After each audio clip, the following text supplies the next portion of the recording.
Bueno, vamos a continuar con la clase, ¿no? Como siempre vamos a esperar un minutito o dos a que se nos terminen de conectar los compañeros, ¿no? Hasta mientras pueden volver a poner su nombre en el chat, como siempre, ¿no? Y vamos a retomar donde estábamos, ¿no?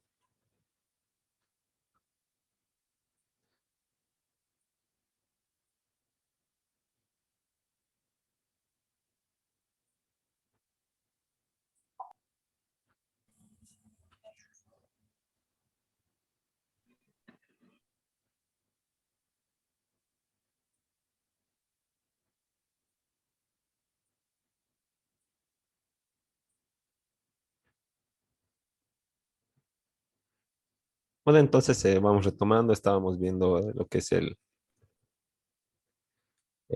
derecho en sentido subjetivo, ¿no? Ya habíamos visto lo que es de lo que trata el derecho en sentido objetivo, ¿no? Y en el sentido subjetivo, no es una norma o una regla o un imperativo, sino más bien es una atribución o un atributo, una característica o facultad de la personalidad, ¿no?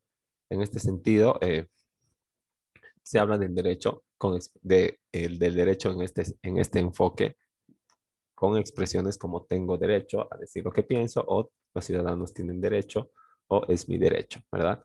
Entonces designa una facultad atribuida a un sujeto, pero atribuida por quién? Atribuida por la norma, ¿verdad? Como ya habíamos estado discutiendo antes del receso, ¿no?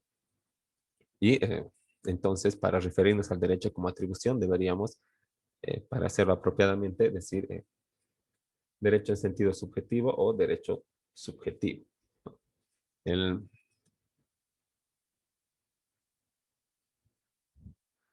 Ahora, como habíamos visto, ¿no? Justo estábamos acá, ¿no? Son atribuidas en algún caso por los constituyentes o por los legisladores o por los consejeros de las, por ejemplo, los concejales de la asamblea eh, del Consejo Municipal, ¿verdad? Que emiten normas. Y también, bueno, también a veces son atribuidas por los jueces, ¿no? Mediante las sentencias que emiten los tribunales, ¿no? Entonces, podemos concluir que los derechos subjetivos son atribuidos a los hombres sencillamente por normas jurídicas, o sea, ¿por quién? Por el derecho objetivo, ¿no? Entonces, en este enfoque, en esta acepción, como dice acá, el derecho o esta idea del derecho, esta noción del derecho en sentido subjetivo es dependiente totalmente del derecho en sentido objetivo, porque los hombres tienen derechos subjetivos en virtud de que el derecho objetivo así se los otorga, ¿no? Y bueno, también cuando hablamos de derecho, podemos hacer referencia a lo que se llama un automatismo jurídico, ¿no? Una aplicación automática, ¿no? Que se da en algunas situaciones que vamos a ir ejemplificando ahorita con esta diapositiva, ¿no? Por ejemplo, en expresiones como en caso de ausencia o impedimento del rector, el vicerrector lo sustituye de derecho. El vocablo, ahí, ¿no? El, como dice, el rector lo sustituye de derecho, ¿no?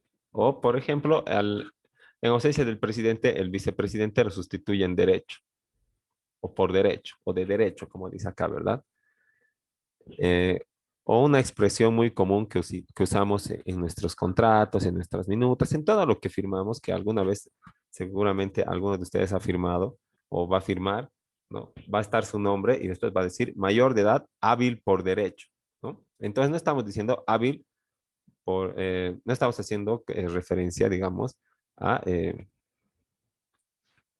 a un conjunto de normas, a un conjunto de sentencias, no estamos haciendo referencia a una atribución, ¿verdad? Sino estamos haciendo referencia a que, eh, bueno, estamos señalando, ¿verdad? Que automáticamente lo va a sustituir, ¿verdad? ¿No? Entonces, o que automáticamente por ser mayor de edad tiene atribuciones, ¿verdad? No, no necesitas de una resolución, de una sentencia, de un pronunciamiento que diga que tienes atribuciones porque porque acabas de cumplir 18 años, ¿no? No tienes que ir a tramitar eso al CERESI, ni tampoco, digamos, en este caso de este ejemplo reglamentario, ¿no? En el que dice de que en ausencia del vicerrector, el rector le va a suplir de derecho, quiere decir que le va a suplir de manera automática, pues, ¿no?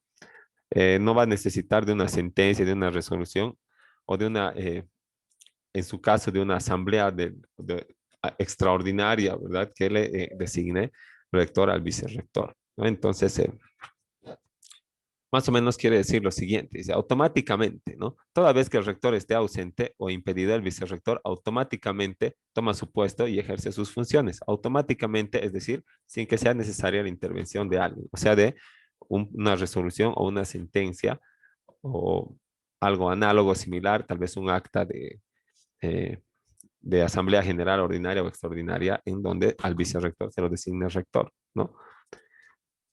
Entonces, ahí la palabra derecho no puede ser separada de de la oración principal, ¿verdad? Porque estaría, si la aislamos, perdería su significado, ¿no? O el sentido que se le quiere dar en en esta acepción, ¿no? O cuando se utiliza el vocablo derecho en este sentido del automatismo jurídico, ¿no?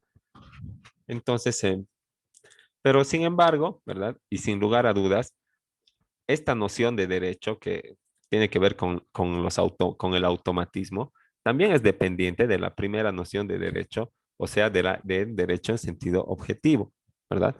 Porque el vicerrector le va a suplir automáticamente al rector, porque así dice el reglamento, pues, ¿no? Entonces, existe una norma o una autoridad que le ha dado esa atribución, ¿verdad?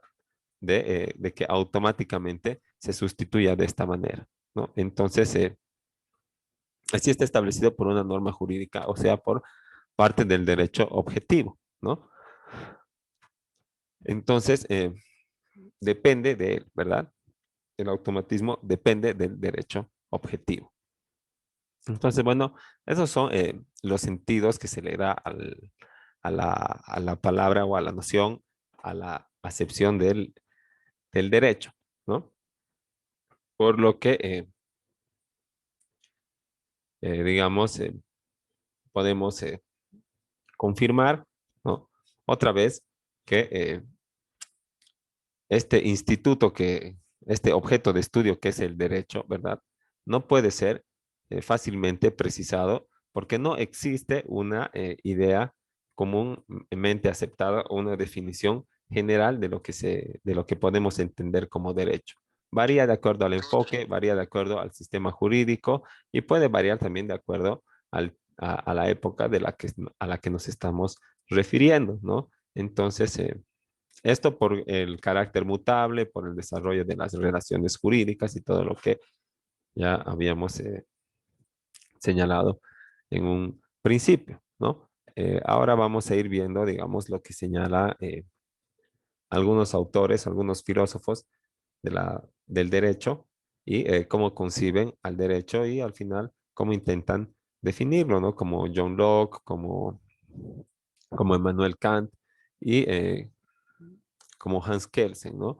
Y bueno, existen otros, obviamente, John Rawls y H.L.A. Hart, ¿no? Pero eso, si nos da la oportunidad, vamos a ver eh, de manera breve en la próxima clase, porque, bueno, también es materia de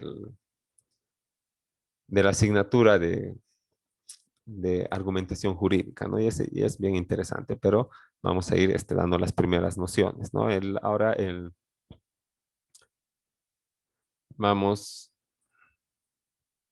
a, con esto, ¿no? Al algunas teorías acerca del concepto del derecho, ¿no? Y vamos a recurrir a algunos autores, indudablemente, ¿no? Y el primero de ellos va a ser John Locke, ¿no? Que es un filósofo del derecho que, bueno, tiene una visión positivista que vamos a ir pasando a revisar, ¿no? Ahora nos presenta una definición, John Locke, ¿no? Lo que hace es no definir el derecho, ¿verdad? No dice qué considera él que es el derecho, ¿no? Sino que en una obra, ¿no? Identifica algunos usos que se da al concepto del derecho, ¿no? Entonces se abstiene de otorgar o de ofrecer un concepto concreto de lo que él considera como este objeto de estudio que es el derecho, ¿no? Sino que más bien otorga algunas o expone algunos usos que se le da a este vocablo, ¿no? Entonces, de acuerdo a lo que señala John Locke, ¿no? El derecho, cuando se habla de derecho, ¿no? Se está utilizando este vocablo para asimilarse a lo correcto, ¿no? Entonces, el derecho más o menos es un sinónimo de lo que está bien, ¿no? Entonces, Locke considera que se tiene derecho solamente a hacer aquellas cosas no prohibidas por la ley de la naturaleza, ¿verdad? Es popular la expresión de que el, lo que no está prohibido está permitido por ley, ¿verdad? Lo que no está prohibido por ley está permitido, ¿no? Lo que quiere decir que si no está descrito como delito o infracción, entonces puedo realizarlo aunque moleste a otras personas, ¿verdad? Que crean que no debería estar realizando esta acción, ¿no? Entonces, Locke considera que sí tienes derecho, ¿verdad?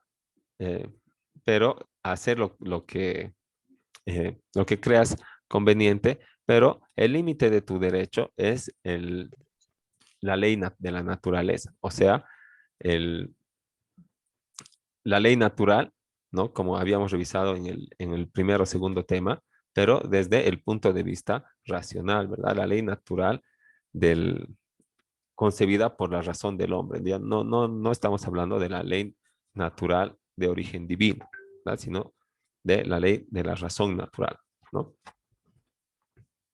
Entonces, de este modo, los derechos pueden ser entendidos como una libertad, ¿verdad? Una libertad de realizar algo, pero de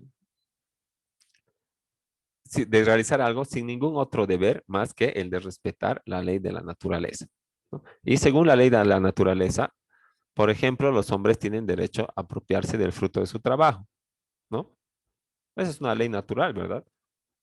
¿No? Si yo trabajo y produzco, pues me apropio de los frutos de mi trabajo, son míos, ¿no? Entonces, no necesitamos que nadie nos diga eso, ¿verdad? Es una ley que la asimilamos por los usos, las prácticas y la costumbre, ¿no? Entonces, según esta ley de la naturaleza, los hombres tienen derecho a apropiarse de los frutos de su trabajo, pero la ley no dice nada con relación a qué es aquello de lo que tienen que apropiarse, o sea, qué es lo que representa los frutos de su trabajo, ¿verdad? Entonces, por ejemplo, en este caso, ¿no? El, si yo estoy trabajando la tierra y creo que ese pedazo me pertenece porque trabajo, ¿verdad? Eh, Tal vez otra persona no esté de acuerdo, ¿verdad? Porque no existe tampoco una ley que le obligue a estar de acuerdo con lo que yo crea que tenga que apropiarme, ¿verdad? Sí existe una ley natural que me permita apropiarme de los frutos, ¿verdad? Pero no existe una ley natural eh, que le constriña al otro, ¿verdad? A aceptar mi apropiación, ¿no? Entonces,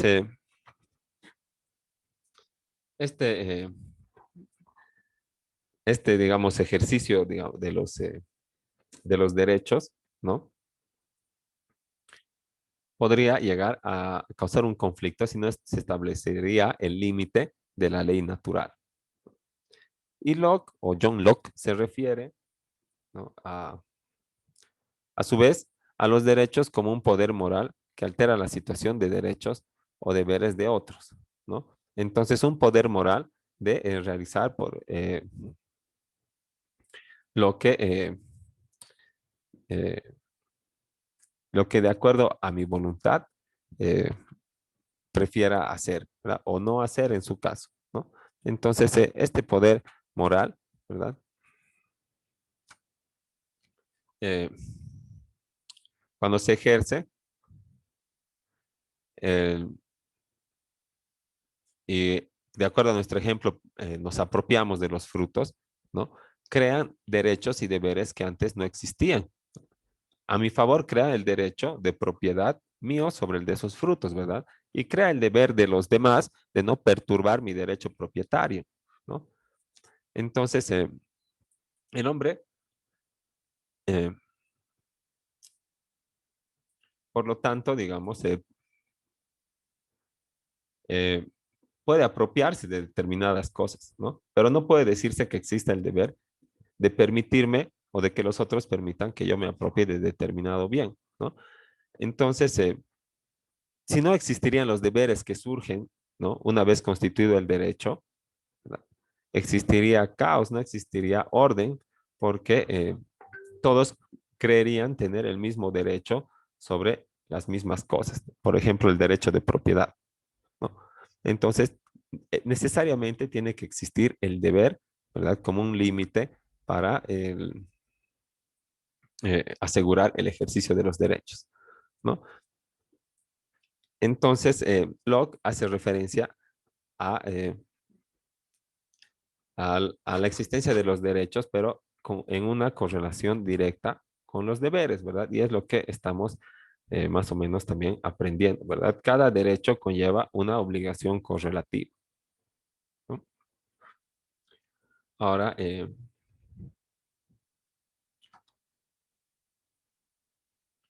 vamos a ver qué señala o qué señalaba Emmanuel Kant, ¿no? Con respecto a lo que piensa que es el derecho, ¿no? Como hemos visto, John Locke no ofrece un concepto de lo que es el derecho, sino señala o da algunos usos más bien de la palabra derecho, ¿no? Entonces es aquella eh, atribución, ¿verdad? Hacer aquellas cosas que no están prohibidas por la ley de la naturaleza, ¿no? Ahora también es una atribución que hace surgir deberes con respecto a los demás, ¿no? Y ahora Emmanuel Kant defiende también el planteamiento del derecho natural, pero desde un punto de vista racionalista. O sea que el justnaturalismo racionalista representa una nueva concepción del antiguo problema de la ley natural originado por la ruptura del monolitismo, ¿no? Entonces, lo que pasa es que el derecho natural racionalista, ¿no? Cree en la existencia de un derecho natural, pero no de un derecho natural de origen divino, ¿verdad? De un derecho natural de origen de la razón, ¿verdad? Que el hombre, ¿no? En uso de su razón y de su intelecto, ¿no? Puede dilucidar cuáles son las normas que se necesitan para poder regular la relación o la convivencia de la sociedad en ese momento y lugar determinados, ¿no? Entonces, se deja de lado todo origen religioso de la concepción de la ley, ¿no? Y además, el devenir de la historia presenta esta necesidad de que se separe el justnaturalismo del origen teológico, porque eh, lo que se pretendía o lo que se pretende es poder encontrar un concepto de derecho natural que sea aceptado por todos los hombres, sin importar cuál fuera pues su religión, ¿verdad? Sus ideales o si creen o no en Dios, ¿no? Independientemente de, eh, de estas, eh, de estas creencias, ¿no? Tienen que, podrían aceptar la idea de la existencia del derecho natural desde el punto de vista racional, porque ya no estaríamos hablando de un origen divino que tal vez me impone una religión determinada. Entonces, al respecto del derecho, ¿verdad?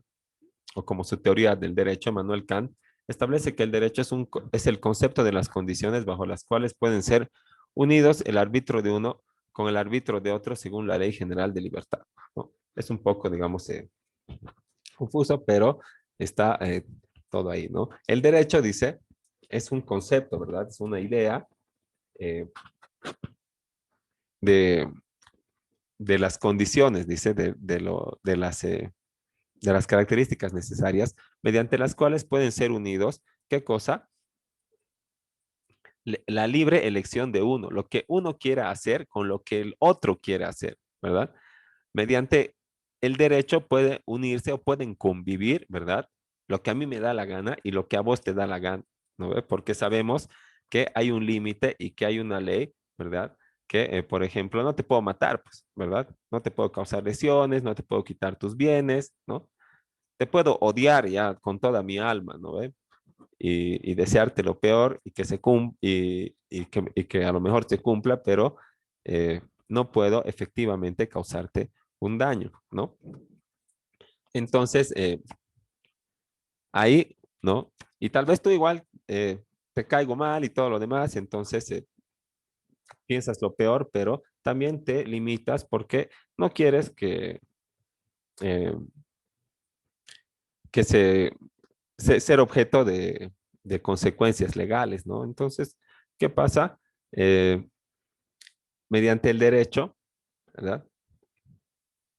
Conviven estos dos intereses que son contrarios, que es lo que yo quiero y que es lo que tú quieres, ¿verdad? El arbitrio de uno con el arbitrio de otro pueden ser unidos, ¿no? Según la ley de libertad, ¿no? Yo tengo la libertad de hacer lo que me dé la gana y vos también tienes la libertad de hacer lo que te dé la gana, pero bajo las condiciones y bajo el marco que nos establece siempre el derecho.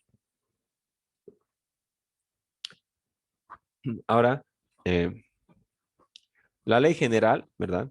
A la que se refiere Emmanuel Kant, es la ley jurídica, o sea, la ley positiva, el derecho de sentido objetivo, y señala que es justa solo en la medida en que realiza la coexistencia de libertades, o sea, en la medida en que la permite, ¿verdad? En que permite que se unan o que convivan el arbitrio de uno con el arbitrio del otro, ¿no? Entonces, en este sistema, ¿verdad? O mediante esta ley general, se sacrifica la libertad de cada uno en la medida necesaria para hacer posible su coexistencia con la libertad de los demás, ¿no? Eh, en otras palabras, no puedo hacer lo que me da la gana porque afecta a otras personas en el ejercicio de sus derechos, ¿verdad? Puedo hacer lo que me da la gana mientras no afecte tus derechos, ¿no? Y todos los derechos están normados, aunque ustedes digan que el derecho más amplio, y ese nadie lo puede regular, por ejemplo, el derecho de locomoción, ¿no? Si alguien no me permite andar por la calle, 1 de la mañana, 2 de la mañana, 5, y no estoy haciendo nada malo, no estoy cometiendo, no hay restricciones, no hay infracción, no hay una norma que diga lo contrario. Entonces, ¿qué me viene la policía a preguntar qué hago en la calle a esa hora? ¿No? Yo veré pues, qué hago en la calle a esa hora, ¿no? Pero el, esta,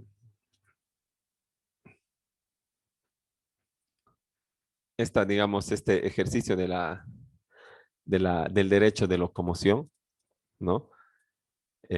Tampoco es así tan absoluto, ¿verdad? Tú tienes tu derecho de locomoción en pie, a bici, en moto, en auto, ¿verdad? ¿Qué pasa si a pie o en auto o lo que sea te andas caminando, ejerciendo tu derecho de locomoción y te encuentras con un semáforo rojo, ¿verdad? No es un policía, no es nada que físicamente te pueda impedir caminar, ¿verdad? Pero ves la luz roja y te detienes, ¿no? ¿Ya? Te detienes por seguridad y luego avanzas, ¿verdad? Ahora, ¿qué pasa si estoy en auto y me da la gana, porque me da la gana y puedo, ¿verdad?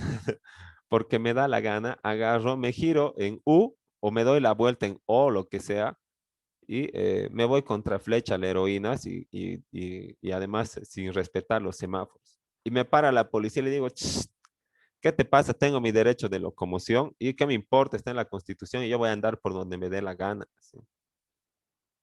No se puede, ¿verdad? No se puede. Todos los derechos, el ejercicio de todos los derechos, hasta el más amplio de los derechos, hasta el más fundamental, está regulado por la norma. No puedo hacer lo que me da la gana, en resumidas cuentas, ¿verdad? Puedo hacer lo que me da la gana dentro del marco de la ley. Y mientras no afecte los derechos de los demás. Así que,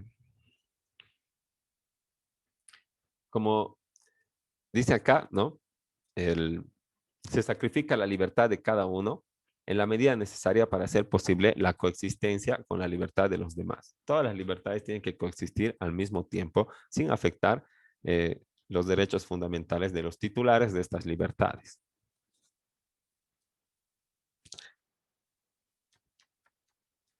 Entonces,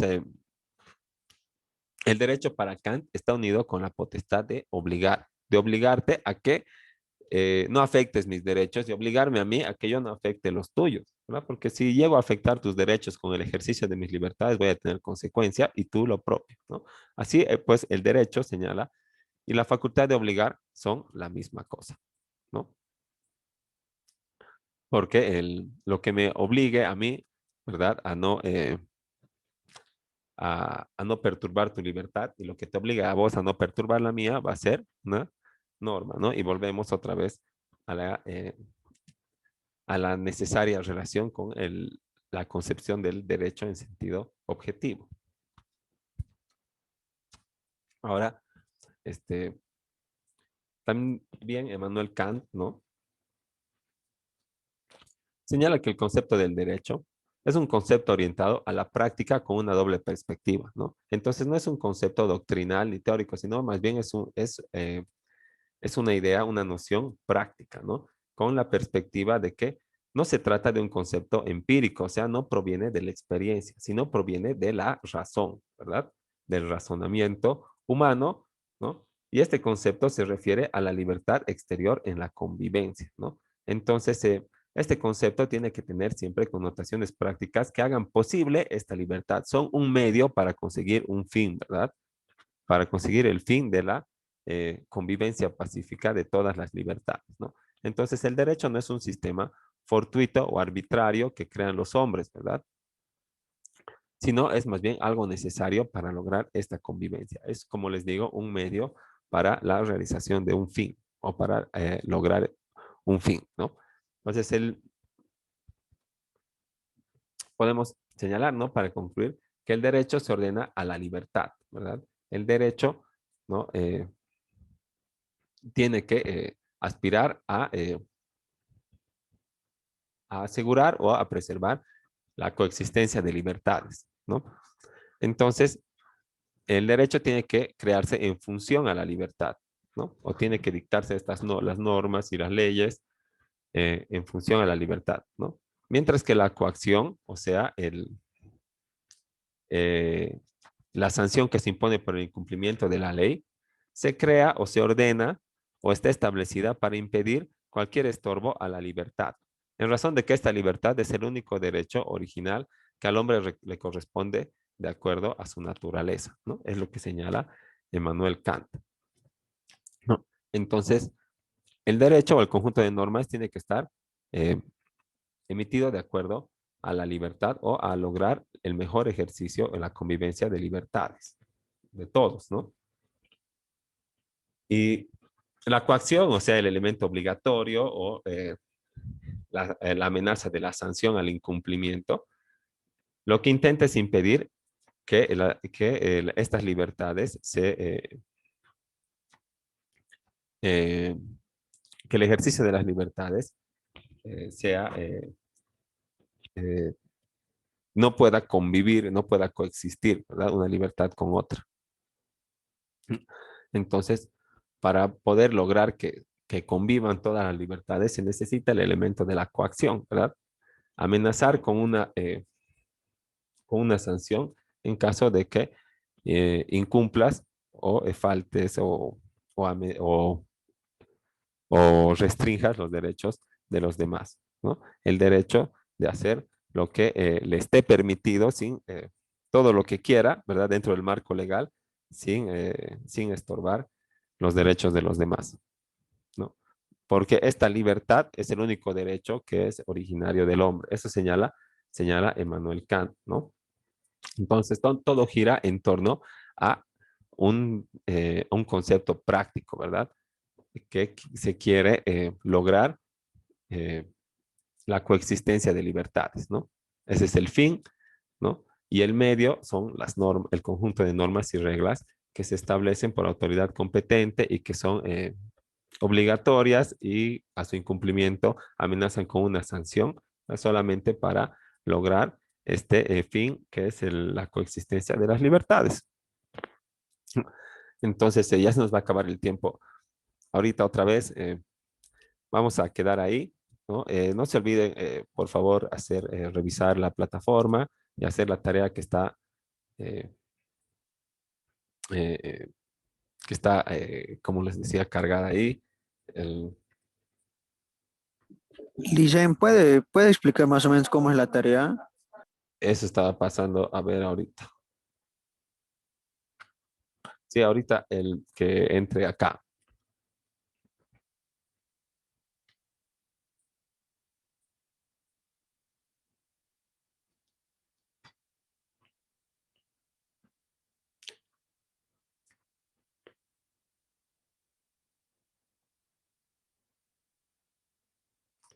¿No? Entonces aquí está el documento, ¿verdad? Este, en el que están las instrucciones y lo que hay que realizar para el control de lectura, ¿no? Es un documento que hay que subirlo acá en la plataforma, ¿no? Y en la primera parte está, en la primera hoja está aquí las instrucciones y luego está el texto del tema que trata de la metodología jurídica desde el enfoque del autor de nuestro libro, que es la bibliografía básica que estaba en la fotocopiadora o en su caso, si no han podido adquirir, pueden adquirir y fotocopiarse este tema número 6 nada más, o si no, pueden leerlo de acá porque está cargado para que lo, lo puedan descargar en sus dispositivos o como quieran, ¿no? Entonces, esto es lo importante, ¿verdad? Redactar o realizar un resumen con citas textuales, ¿no? Entonces, un resumen no conlleva muchas frases propias, ¿verdad? Un resumen es un, un documento, un texto, un ordenado, ¿verdad? De las ideas principales de otro que hemos revisado, por ejemplo, de este, ¿verdad? ¿Qué, cómo se realiza, digamos, cuál es la hermenéutica? Leen una primera vez así de volada, ¿no? Y la segunda vez empiezan a subrayar, digamos, las ideas principales de cada párrafo, ¿no? No tiene que estar subrayado, pues, 5 líneas de 8, ¿verdad? Puedes subrayar, digamos, si aquí les parece importante solamente unas 3 líneas o estas, y lo demás, el otro párrafo no tiene nada que aportar, más que aportar, entonces lo dejan de lado, pues no pasa nada, ¿verdad? Así en todos. Y luego realizan su resumen con las citas textuales, ¿no? Entre 4 a 5 páginas de hoja tamaño carta en Word, ¿no? Entonces, para ello, como les dije, como les estaba explicando, se realiza previamente, se recomienda la localización y el subrayado de las ideas principales del texto. Y luego de transcribir su resumen, ¿verdad? Que va a estar conformado o basado en las ideas principales del texto, emiten una opinión personal o una conclusión del contenido de la lectura, ¿verdad? 4 páginas va a ser tal vez su resumen y la última página va a ser su opinión personal, porque aquí no dice que va a ser otra página, ¿verdad? Entonces, eso realizan y lo cargan en la plataforma. Si no pueden realizarlo en Word, entonces todo bien, lo realizan a mano, le sacan unas fotos de la misma manera que yo he hecho, lo cargan, lo ponen a un Word y lo cargan a la plataforma. O si quieren, comparten solo las imágenes también en la plataforma. Pueden subir imágenes y de la misma manera se va a calificar. Y esta es la tarea.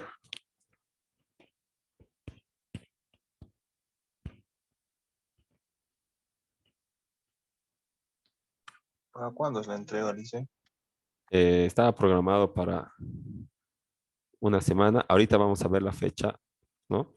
Para el miércoles 19 de mayo, ¿no? El, Nuestra siguiente clase es el martes, pero tenemos hasta el miércoles a la medianoche, 23:59.